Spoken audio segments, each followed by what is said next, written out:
Hello everyone, good morning, good afternoon and good evening. कैसे हैं आप सब लोग? दोस्तों, मेरा नाम है मनेंद्र सिंह गोला और आप जुड़े हुए हैं मेरे ऑफिशियल यूट्यूब चैनल से। फर्स्ट टाइम मेरे चैनल पे है तो चैनल को सब्सक्राइब जरूर कर लीजिए।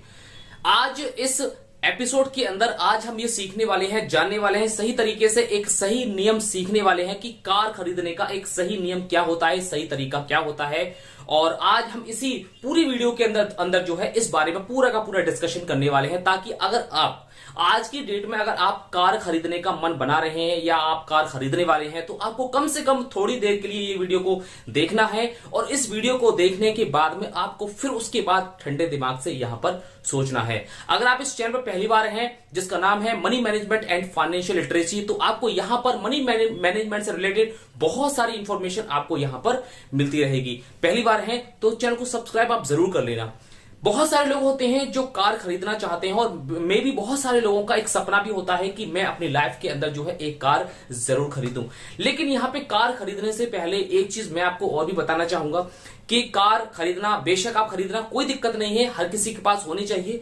लेकिन कार खरीदने से पहले अगर आपके पास अगर घर नहीं है, आपका खुद का घर नहीं है, तो सबसे पहले मैं आपको एक सजेशन दूंगा कि आप अपना घर जरूर बनवाएं, अपना घर जो है आप जरूर खरीदें।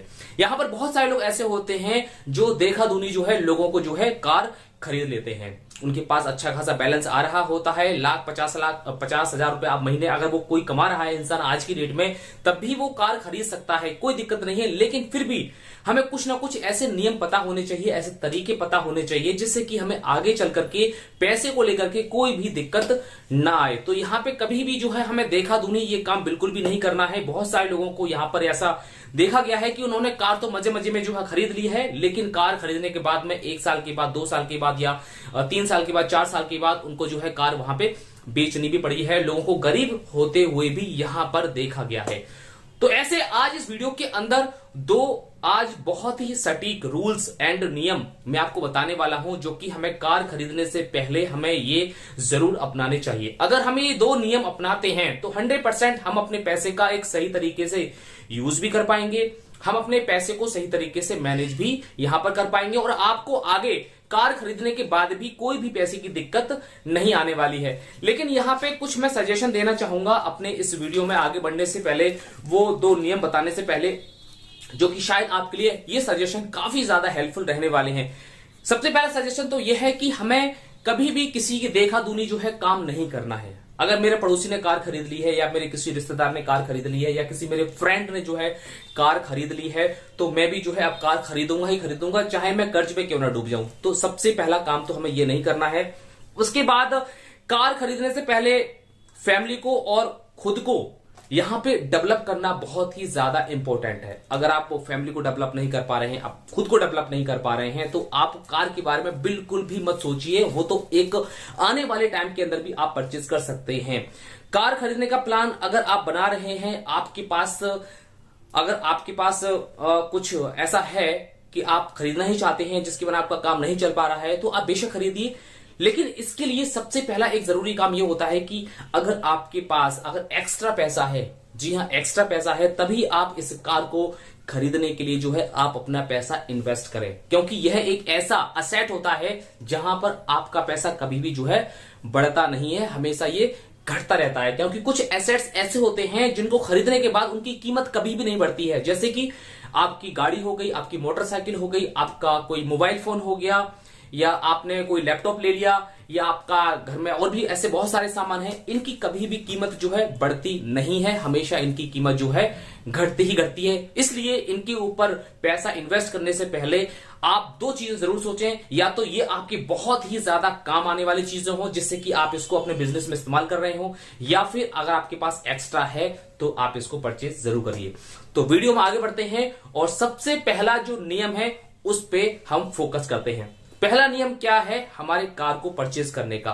पहला नियम है 20:4:10 का, यानी कि 20:4:10। यानी कि ये जो एक नियम है ये बहुत ही परफेक्ट तरीके से जो है लागू भी होता है और आप इसको अपनी तरीके से मैनेज भी कर सकते हैं। यहां पे जो 20 जो नंबर है, जो 20 नंबर है उसका क्या मतलब है?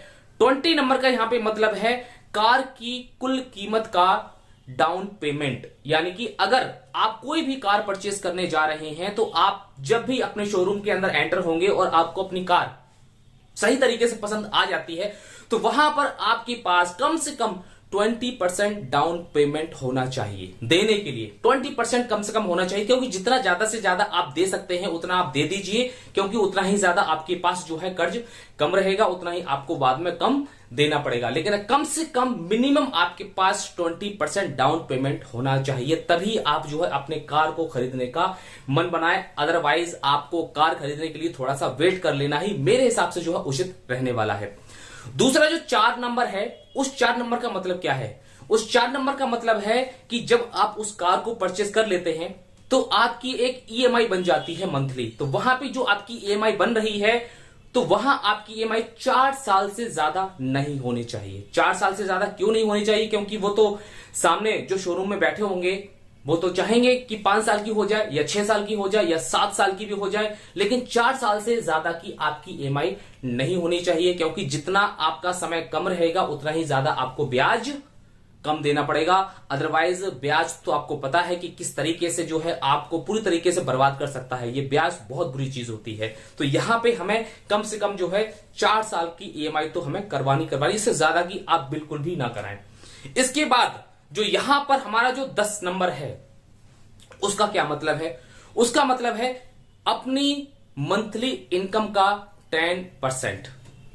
आप जो भी इनकम कमाते हैं तो आप ये देखिए कि आपकी जो इनकम आ रही है उसकी 10% आपकी ईएमआई बन रही है या नहीं बन रही है। 10%, यानी कि अगर आप 1 लाख रुपए महीने कमाते हैं तो यहां पे आपकी 10% 10,000 रुपए की आपकी ईएमआई है या नहीं है। अगर 10,000 से ज्यादा की ईएमआई बन रही है तो आपको यहीं पर जो है थोड़ा सा सब्र करना है और आगे आने वाले टाइम के अंदर थोड़ा सा आपको तैयार रहना है, यानी कि थोड़ा सा आपको सब्र रखना है, इंतजार करना है। और जब ये नियम पूरी तरीके से लागू हो जाता है तो आप आराम से अपनी कार को परचेज कर सकते हैं। तो यहां पर आपका जो ईएमआई बनेगा मंथली वो आपकी इनकम से कभी भी जो है 10% से ज्यादा कभी भी नहीं होनी चाहिए। अगर ऐसा होता है, अगर आपने ये नियम पूरा फॉलो कर लिया जो मैंने आपको 20:4:10 का जो नियम बताया, तो 100% आपको अपने लाइफ में पैसे की कोई भी दिक्कत नहीं आने वाली है। तो ये तो हो गया हमारा ये वाला फॉर्मूला।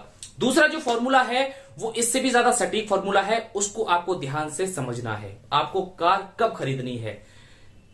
अपनी कार की कीमत, जी हां, जो भी आप कार खरीदने के लिए जा रहे हैं, आपकी कार की कीमत आपकी पूरी साल की कमाई का 50% से ज्यादा नहीं होना चाहिए। इस बात को ध्यान से समझना और ध्यान से सुनना और उसके बाद एनालिसिस करना।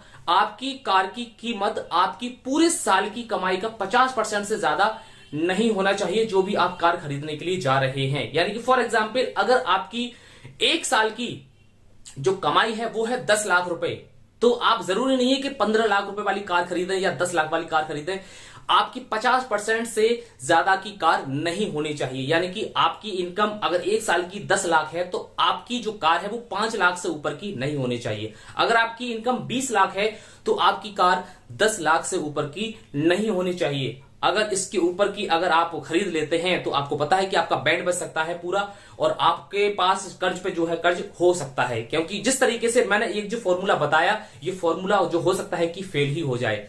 अदरवाइज आप अपने तरीके से भी मैनेज कर सकते हैं। लेकिन अगर ये फॉर्मूला अगर हम अपनी लाइफ में लागू कर लेते हैं, अपनी कार को परचेस करने से पहले, कोई भी कार खरीदने के लिए जा रहे हैं, तो आपको ये 2 नियम जो मैंने आज आपको इस वीडियो के अंदर बताए हैं, इस नियम को आपको एक बार सही तरीके से समझ लेना है, देख लेना है, और उसके बाद आपको अपनी कार को परचेस करने के लिए चले जाना है। लेकिन उससे पहले, कार से भी पहले बहुत सारी और भी इंपॉर्टेंट मैंडेटरी चीजें होती हैं, उनको भी आप जरूर ध्यान में रखिए। पहले आप उनको जरूर पूरा करिए और इस तरीके से आप अपनी कार को बहुत ही अच्छी तरीके से परचेस कर सकते हैं। लाइफ में कभी भी पैसे की कोई भी दिक्कत नहीं आएगी। जो भी आपकी ईएमआई बनेगी वो आपकी समय पर जो है आपकी चली भी जाएगी और आपको पता भी नहीं चलेगा। मिलते हैं नेक्स्ट वीडियो के अंदर एक और नई इंफॉर्मेशन के साथ, एक और नई जानकारी के साथ। एंड तक, लास्ट तक हमारी वीडियो को देखने के लिए आपका प्रेम पूर्वक धन्यवाद।